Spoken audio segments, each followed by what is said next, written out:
Hello and welcome to FinextraTV's Thought Leadership series. I'm Hannah Wallace, and in this interview we'll be speaking off the back of a recent white paper with OK on how strong customer authentication can open the door to new end user experiences.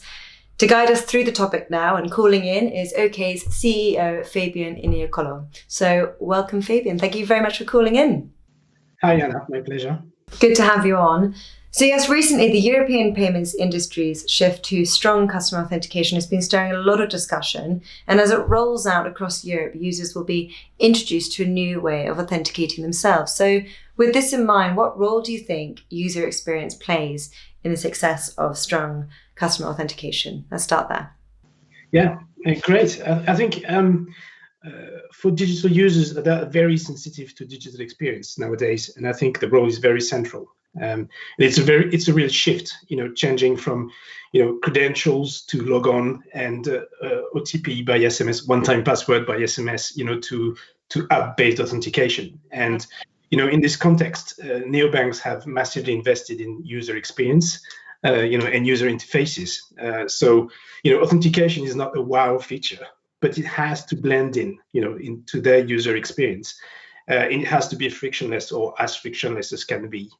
And keeping, of course, security standards, juggling with both. So in that context, of course, we recommend to use biometrics or biometric methods as stepped-up authentication. So it's fluid. End users, they know Face ID and the likes. They're used to that. So we have to propose this to the end users. So with that in mind, and when it comes to the user experience, they don't have a choice about authentication. They don't have a choice about SCA, but they have a choice to switch to another bank, and especially with challenger banks, So that's crucial. That's really important. They have to make it simple. All right. Well, thank you for setting the scene for us. Now let's talk a bit more about e-commerce strong customer authentication in the UK. What do you expect to see from the UK issuers when strong customer authentication for e-commerce becomes a requirement later on in the year in September? What about that? I think we have to focus on the main challenge that they're facing first. And the main challenge is to have or to offer a consistent experience to the end users when it comes to SCA and e-commerce SCA. I mean, if we wind back, issuers should have put in place some SCA solutions for internet banking already since March 2020, last year. And this is mainly done via, app-based authentication. Now, when it comes to e-commerce SCA, there is a discussion in the UK or a temptation, maybe, to keep OTP by SMS, as part of the authentication process. And we think this is wrong. I mean, at first, OTP by SMS, it's not safe, but it will complicate the user journey. So that's a real important point. So, if you add to that the UK customers, they have several payment cards from several challenger or neobanks. Yeah. Many different use cases, many different experiences. If you add OTP to SMS, it can be very complicated and confusing. And of course, fraudsters love confusion and they will exploit it. So that's the main.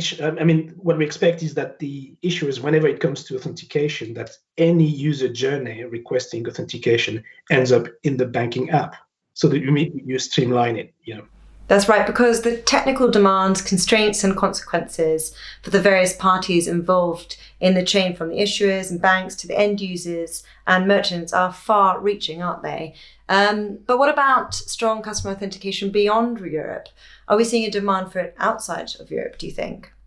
You're right. There's been a high demand because of the regulation here in Europe, but I still think there's demand outside Europe. Actually, there are two drivers behind that. The first one is open banking.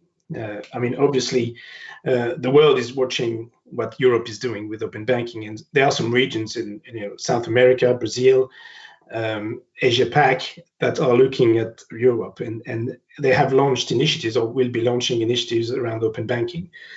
Now, whenever you open data as a bank, of course, you have to make a safe access to the data to third parties. And this is when SCA comes into play, whether you have a regulation like PSD2 or not. You have to have security in place, and SCA, the way we do it in Europe is safe and sound for the rest of the world, I guess. And the second driver is the replacement of OTP by SMS. We touched upon this, but if you do app-based authentication, it's safer than OTP by SMS. It's cheaper, and it's more user friendly. So at the end, we really have a return on investment case for the deployment of SCA worldwide. So yeah, we see demand for it. All right, so some really exciting developments ahead then, and that's really where I want to end, the crystal ball question, as it were. What trends are you seeing further down the line, and what can we expect to see from this space? So what are your predictions? Let's end there. Oh, predictions. Oh, let's start with 2021 first. Of course, we need to start with the user acceptance of SCA, and this is a major step. And we think that down the line, users will see SCA as a convenient and safe way of authenticating, right? And of course, you have to remember that SCA started with banking and payment, but as we do more on digital, crisis obliging, and SCA, can be a real driver for the digital economic growth. And of course, it could be extended then when it's well accepted to financial services. Of course, this is going to be the case maybe with PSD3, but also for healthcare, government services, and so forth. And of course, in that context, digital and SCA, digital ID or electronic ID and SCA will grow in importance. And I think this is an opportunity for banks to seize the opportunity. We trusted banks with our money. Can't we trust them with our identities? Maybe. Well, that's already the case with the Nordics. Around the bank ID and the likes, the bank ID initiative and the likes. Banks offer digital ID there, so it could be a trend for Europe. Mm-hmm. And if we go back to payment, with the advent of the 5G networks, if they, beside the political discussions and the health discussions triggered by 5G, but with the advent of 5G networks, I think IoT is the next big thing for payments. And of course, SCA in this context will be very important to manage delegated authentication to your IoT device, authorizing your fridge to make purchases for you. Brilliant. Well, Fabien, thank you so much for calling in and sharing your predictions there as well. I hope we get a chance to catch up further down the line, maybe face-to-face next time. But for now, thank you very much for calling in. It's been a pleasure. Thank you for inviting me. Cheers on that. Bye.